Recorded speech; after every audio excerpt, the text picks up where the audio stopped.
Now we consider a grab bag category that the National Conference of Bar Examiners refers to as other torts. There are plenty of ways to organize all of the various theories of liability within torts, but for our purposes, I think it's just as well to track the National Conference's approach. All of the remaining torts in this presentation are worth a total of about 9 questions on the multi-state.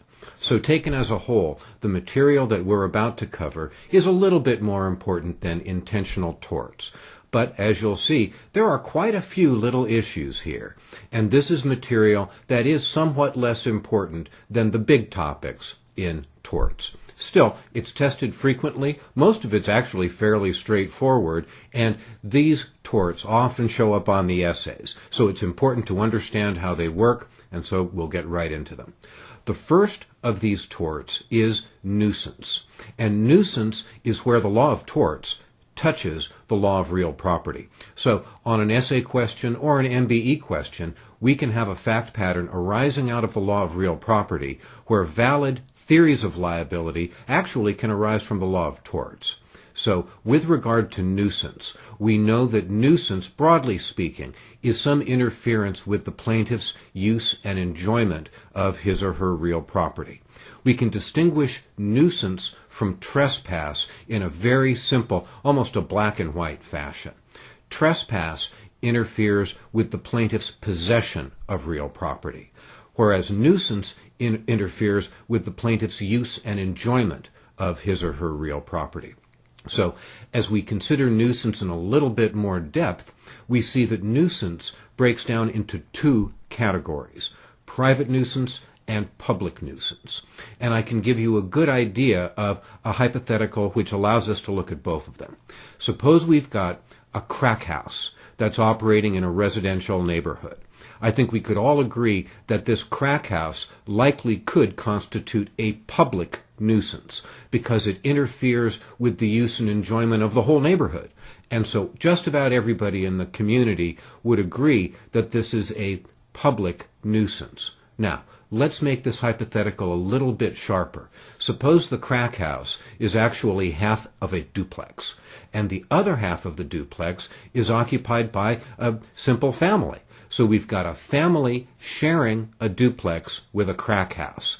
Now, obviously, the crack house is going to drastically interfere with the use and enjoyment of the other half of the duplex. That would be a fact pattern where the people in the duplex who are not living in the crack house would be able to sue to enforce a public nuisance if the rest of the community couldn't do so. And the reason for that is the people in the other half of the duplex are suffering a special harm that's different from the harm in the rest of the neighborhood. So on multi-state questions in particular, your attention can be focused very much on this distinction between public and private nuisance.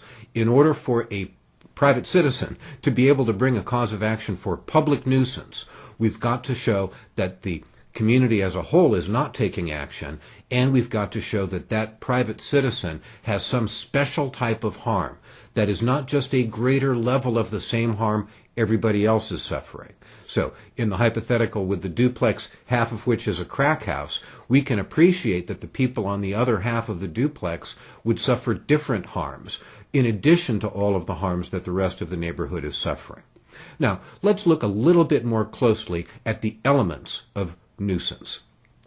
To establish a private nuisance, the plaintiff has to show a substantial interference, and there's plenty of room for analysis with regard to what constitutes substantial, and an unreasonable interference with the use and enjoyment of property as opposed to the possession. If there's an interference with the plaintiff's right to possess, we've got a trespass, not a nuisance.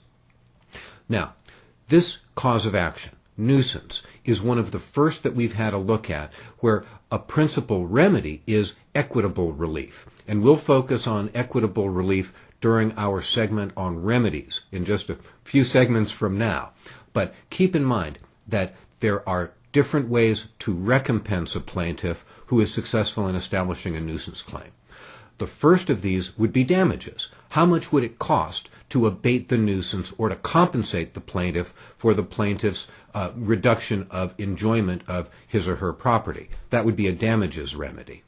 But what the plaintiff almost certainly really wants is to be out from underneath the cloud of the nuisance. And the way to do that would be an injunction.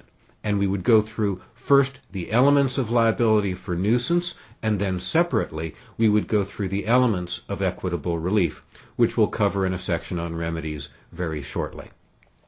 There are defenses to nuisance which commonly are tested, and probably the most common of these involve either the plaintiff coming to the nuisance or a neighborhood which is changing from residential to industrial. And under both circumstances, it may be that there will be a finding that the benefits to the community outweigh a nuisance, either a public or a private nuisance. And so one final thought that I will leave you with regard to nuisance as an issue is this.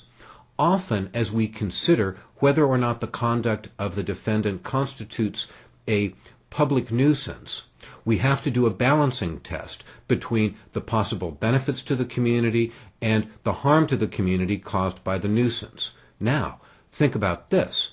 There is a second balancing test that takes place as we consider equitable remedies. We have to look at the impact of the court's exercise of its equity authority on the parties, which in a nuisance claim can also require the court to look at the impact of a proposed injunction on the community as a whole. So there are two balancing tests commonly associated with a nuisance analysis. First, a balancing test to determine whether or not the nuisance exists at all, and then a second balancing test to determine whether or not equitable relief should lie.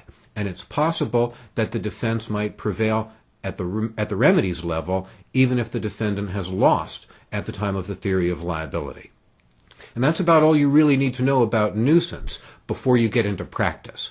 As you'll see, this material can be tested in fairly complicated ways, and no doubt you'll learn a few little nuggets of law that you'll want to insert into the outline. But basically, this material is pretty straightforward, and it is tested in a way that is quite straightforward as well. The other tort that we'll cover in this video, before we wrap up the various theories of liability in the next video, is defamation. Defamation is a theory of liability that looks rather like an intentional tort, and in fact, in a way, it is. Personally, I view the tort of defamation as being an intentional tort to the more intangible interest that a person has in their good reputation and their good name. So the elements of defamation are very straightforward. First, there has to be a defamatory statement. And we'll see both on essays and on multi-state questions that there can be some dispute as to whether or not a statement is defamatory. There can be plenty of statements that qualify as insulting that are not actually defamatory. And keep in mind also that there are certain statements that are considered a per se defamation.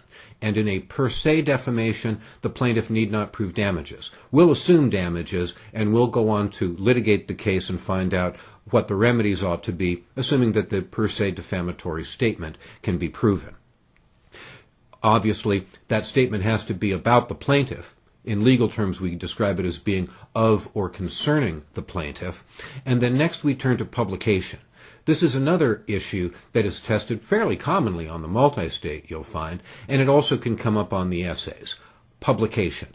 The mere fact that the defendant has uttered a defamatory statement or published a defamatory writing really can't be proven until we see that third parties, other than the plaintiff and the defendant, have taken in the defamatory message and have had that message effectively communicated to them.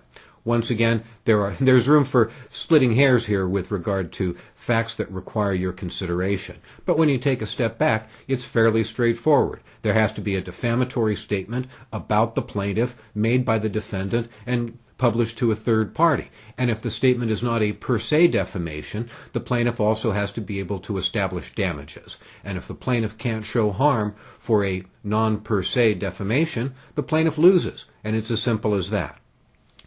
It is worth mentioning also that defamation can be written or spoken.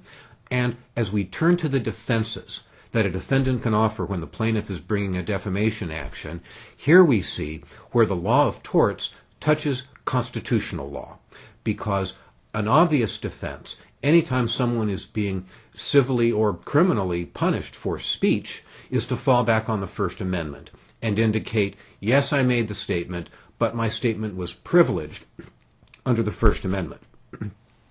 And we see that the big difference between a defamation involving some public figure or a matter of public concern is that the plaintiff has to show malice.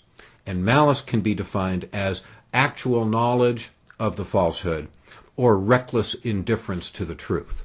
And on an essay, what you most need to be able to do is spot the issue when it comes up. Typically, this material is tested in enough of a gray area on the essays that many times it's possible to write a logical and a convincing answer that reaches either conclusion. So one message that I have for you throughout this program is it's far more important a skill to be able to spot an issue and to be able to recognize which facts will determine the outcome than it is to reach the correct outcome. Finally, one last idea I have for you with regard to defamation is this. Remember that sometimes a private citizen can qualify as a limited purposes public figure. If a person has been an activist on one little issue, but has made a little bit of a wave in the public, that person may qualify as a public figure with regard to that issue, and then that plaintiff would have to show the standard that a public figure would have to show: malice, actual knowledge, or reckless indifference. So that wraps up a consideration of nuisance and defamation. In the following video, we will wrap up the various tort theories of liability, and then we will turn to remedies in the video after that.